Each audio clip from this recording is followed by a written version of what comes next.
We are just one day away from Notre Dame's college football playoff semifinal matchup with Alabama in the Rose Bowl in Jerry World in Arlington, Texas. How about that, Lou? One of those things I keep saying all week. It just feels weird saying that Notre Dame's playing the Rose Bowl in Texas against Alabama, Lou. Man, looking at the betting lines here, Lou.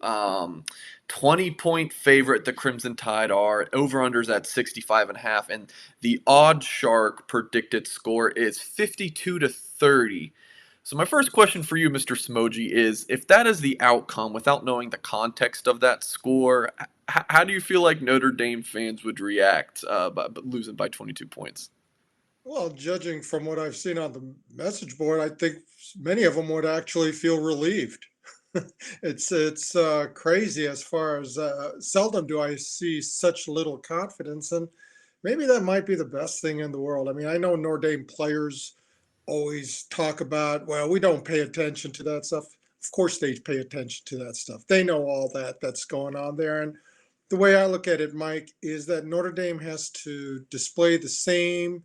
It is a prideful program, and it has to display the same type of pride that Clemson did in the second meeting with Notre Dame on December 19th. They got their pride taken away from them on November 7th, especially with the way Notre Dame controlled both sides of the line, saying, that's not who we are, that's not what we're about. And I think Notre Dame has to just have that same type of vision for this game. It's yeah, you don't want to just listen to the noise and all, but you do want to display that you're much better than that and let it fall where it may. Okay, it may the better team win and all, but you go in with just the attitude of they'll have to take us off on our shield.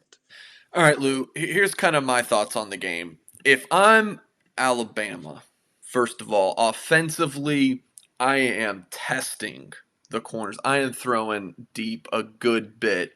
And also, pounding the rock with Najee Harris. But again, I'm taking shots.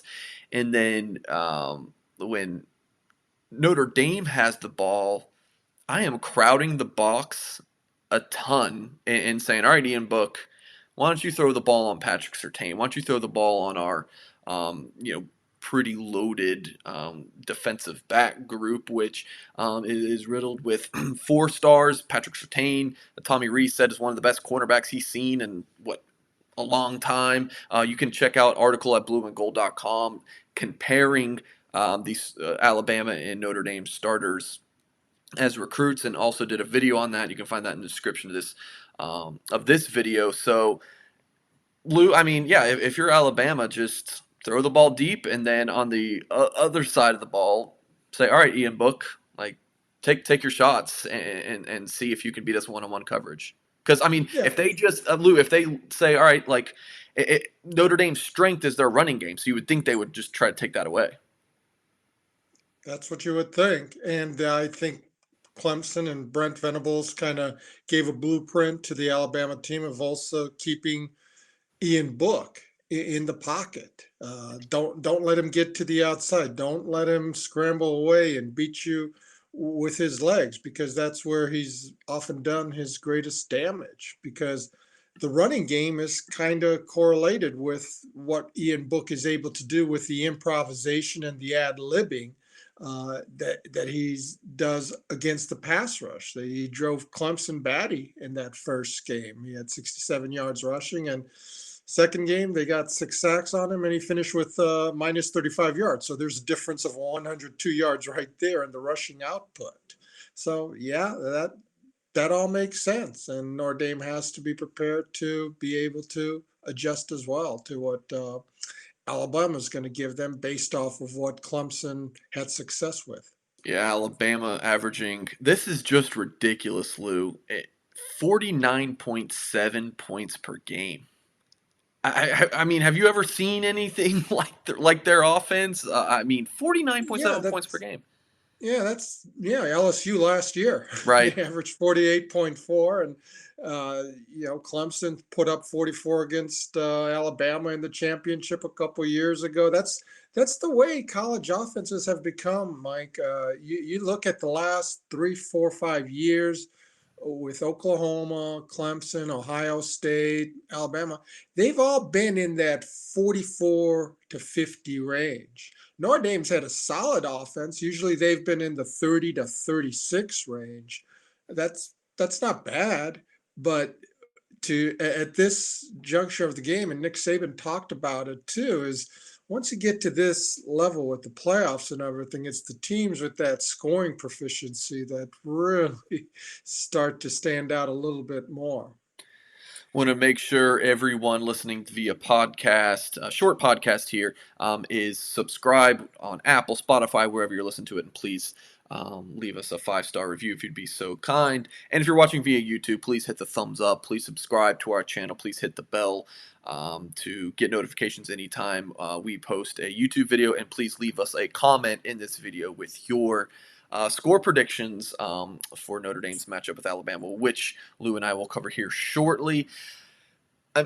Probably not much of a mystery with what the answer will be to my next question, Lou. Is what are you most concerned about going into this game? Maybe a position group or kind of what Alabama can do, and then is there any areas for Notre Dame that you feel confident with going into the game? Well, we can talk all night about the area. It's the same things all the time, Mike. Is you got to win the possession battle. Right, Duh. That's one of the imperatives there. If Alabama has 3 or 4 turnovers, that can change the complexion quite a bit. Whereas if Notre Dame has 0 or 1, that's always necessary. Controlling the line of scrimmage, duh. That's these keys to the game. It's you can pretty much say the same thing every single time. I think with Notre Dame, the thing you want to see more than anything is not to be overwhelmed by the moment. mm, That's what's happened so many times in these type of environments. I remember, you know, those opening minutes against Alabama in the 2013 BCS championship, against Ohio State 2015. I say, okay, they've had that experience, that they'll be ready this time, and before you know it, it's 14-0, and you're saying, gee, my knees, it's the same thing. And Clemson, it got better in 2018. It's Notre Dame's in it. They're in the second quarter. It's tied up, and all of a sudden, bang, 3 touchdowns like in a 9 minute. Very, very similar to the ACC championship. right. It's just not letting the game get away, because then you start, maybe Alabama starts getting frustrated. It's like, wait a second, we usually have about 38 points by now here in the second quarter, and it's what's wrong. And maybe you start pressing. Mike, one of the all-time favorite games I ever watched just as a fan was the 2006 USC UCLA game. USC was kind of like Alabama right now back then. And the previous year they crushed UCLA 66-19. And all USC had to do was beat UCLA, and they're in the championship game. And they're unable to generate anything. And it was just so beautiful to watch psychologically what was going on the UCLA sideline. It's like, hey, we can play with these guys. And then you watch the USC sideline. It's like, why the hell aren't we blowing these guys out like last year or so? So what I'm saying is, if Notre Dame in that first half, maybe even take that quick lead, jolt them a little bit, surprise them, make that sack on third down against a relatively immobile quarterback compared to what you faced with Trevor Lawrence. Record that fumble or tip that pass that like Kyle Hamilton intercepted. Right. Get it in, and all of a sudden that energy starts building on that sideline. Is like, guys, we can do this. We can do this. And then on the other sideline, it's like, why aren't we putting these guys away? Maybe, and with a Nick Saban team, it's hard to envision that happening many times. But that's what I want to see more than anything right now, Mike, is then you're into that second half, and now there's game pressure. There's legitimate game pressure.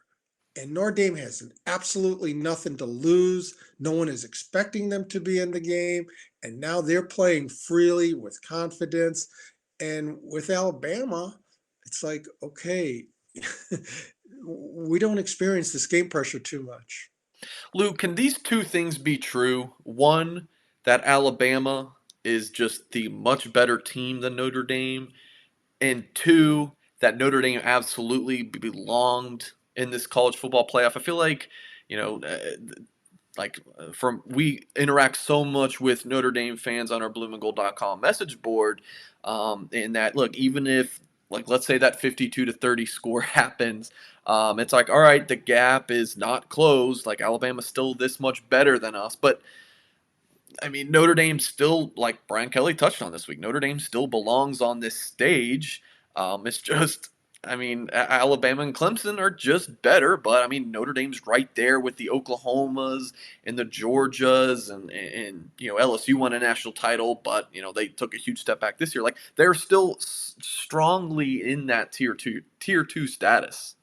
Yeah, there's nothing they need to apologize about for being in the playoff. They earned that right. Not many teams beat Clemson, during the season. Okay, we know Trevor Lawrence wasn't present and everything, so they had another five-star there, etc.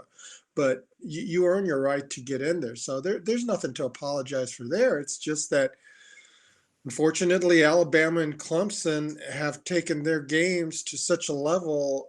Alabama for more than a decade, and Clemson for like 5, 6 years now. Ever since 2015, they've been on their own tiers at this point, and the rest of college football is trying to develop the consistency to get there. LSU had that lightning in a bottle year last season, but you see how hard it is to sustain that level of excellence. And to the credit of both Alabama and Clemson, they've been able to do that because it's not everyone likes being the underdog as far as sneaking up on people. It's hard being the guy with the target always on your back. Not hard. I'm sure they welcome it, but we talk every time whenever Notre Dame has failure about, well, Notre Dame's the Super Bowl for everybody. Well, it's the same with Clemson and Alabama, and they don't seem to have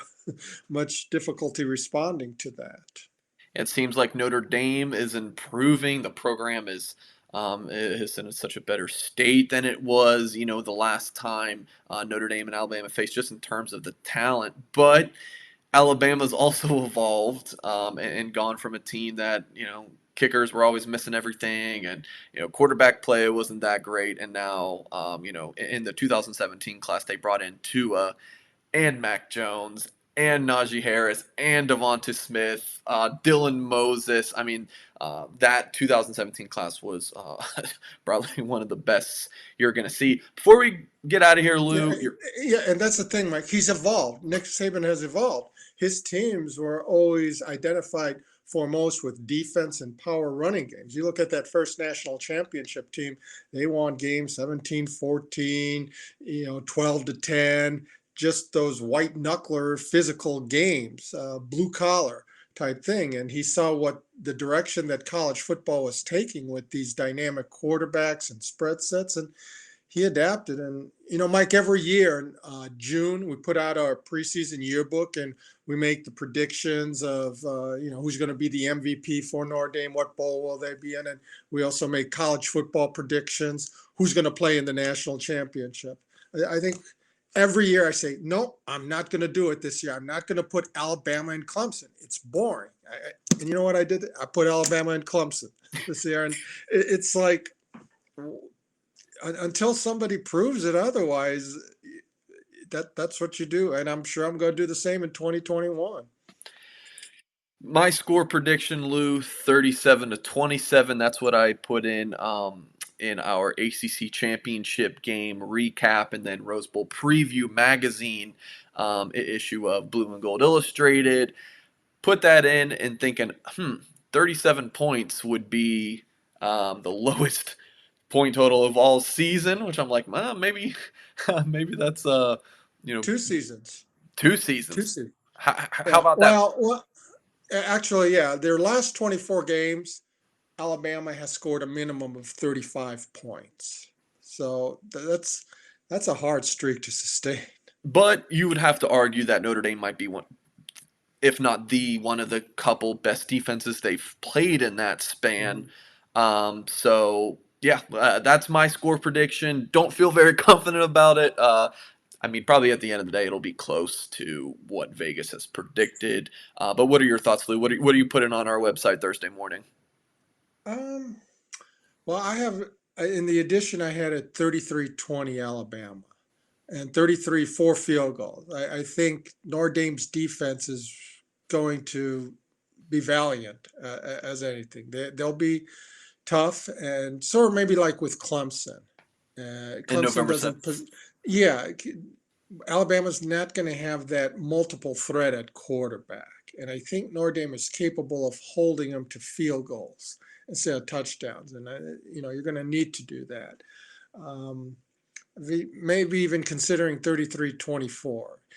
Very important. All the great all-time Notre Dame victories, not all, but most of them. I think of the Sugar Bowl, 73 against Alabama for the national title. Notre Dame had a kickoff return for a 93-yard touchdown. Miami, 1988, Patrick Terrell had a 60-yard interception return for a touchdown. Jeremiah against Clemson. You need something from defense or special Yep. teams, a touchdown there. If something like that can happen, especially early on, that's when you start saying, okay, there's a chance here. They're putting themselves in position. So, I look at that 24 points. Alabama's going to get their points. In these games, it's usually been a case of whether Notre Dame can score with them. The 7 games that Notre Dame has lost since 2017, they've averaged 13 points, never scored more than 20. I anticipate Notre Dame will put forth the same type of effort that they did against Georgia in 2019 down there. I think that was another game where people said, "Oh my gosh, it's going to be another bloodbath." Or what? Notre Dame's defense came to play that day. The tight end Komet came out and had a heck of a game. I think these Notre Dame tight ends can too. That might be one area of where Alabama might be vulnerable, but I'm expecting a very, very good game from Notre Dame. I'll be surprised if they don't put really their best foot forward. Yeah, you mentioned the tight ends.